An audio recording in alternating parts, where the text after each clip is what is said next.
Ani obboleettii keessan buskuuteedha.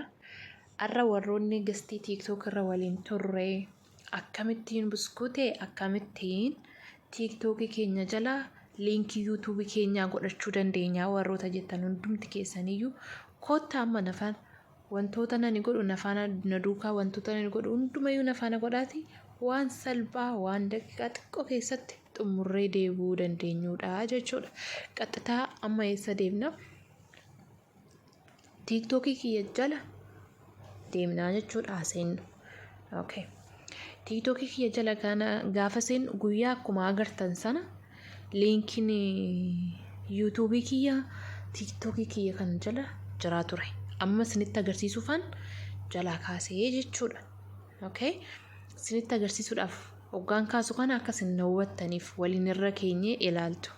Qaxxitaa editan jettu kana tuqannaa jechuudha.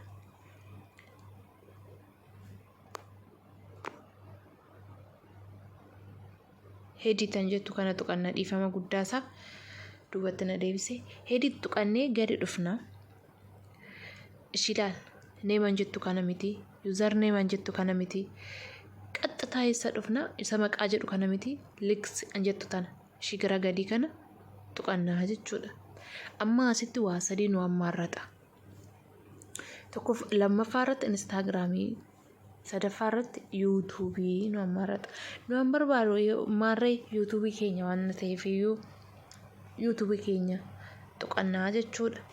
Qaxxitaa gara Google'itti nu fida. Bootaa applicationii nuyi buufannutti. Maaliif jennaan imeelii keenya isa kan barbaaddu isa kamirratti dangochuu barbaaddu hoggaa nu gaafatu simbiraa imeelii biraa sin gaafata asirraa amma ani imeelii mokkoraadhaaf jecha imeelii tokkicha maratee fi irra godhadhaa jechuudha. Sinannis immoo imeelii qabdassan sinii fida gara eessatti Google keessa seentanii jechuudha. Okay. Amma asitti naanaatii koon jedhu hin jira, buskaa tokko lama sadeen jedhu hin jira, buskutee gaaddisaan jedhu hin jira.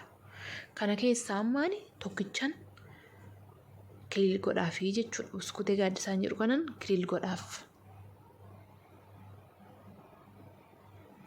Isaan booda gadi dhufnee comfort an jettu tana ishii gara gadii xaq bakka maarree iddoo saditti nu marachiisu sanitti YouTube'n taayimoon teenya taay ammas immoo sin arragaaggachiisuudhaaf wayisa akka itti amantaniif YouTube'n kiyya duraa TikTok kiyya jala YouTube kaasee wannan tureef duubatti deebinee ilaalla amma immoo duwwaa ture miti irra dura akka jammaru amma immoo isti duubatti deebinee irra godhemu hin goone inni ilaalla walumaan kottana duukaa duubatti deebina. Ayyee dura akkuma mana kiyya profaayilii kiyya jala ilaaltan hin jiru ture amma garuu liinkii YouTube kiyya taayiraa jechuudha.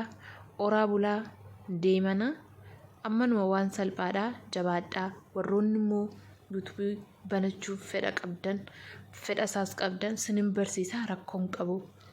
Okay. Yalla bye.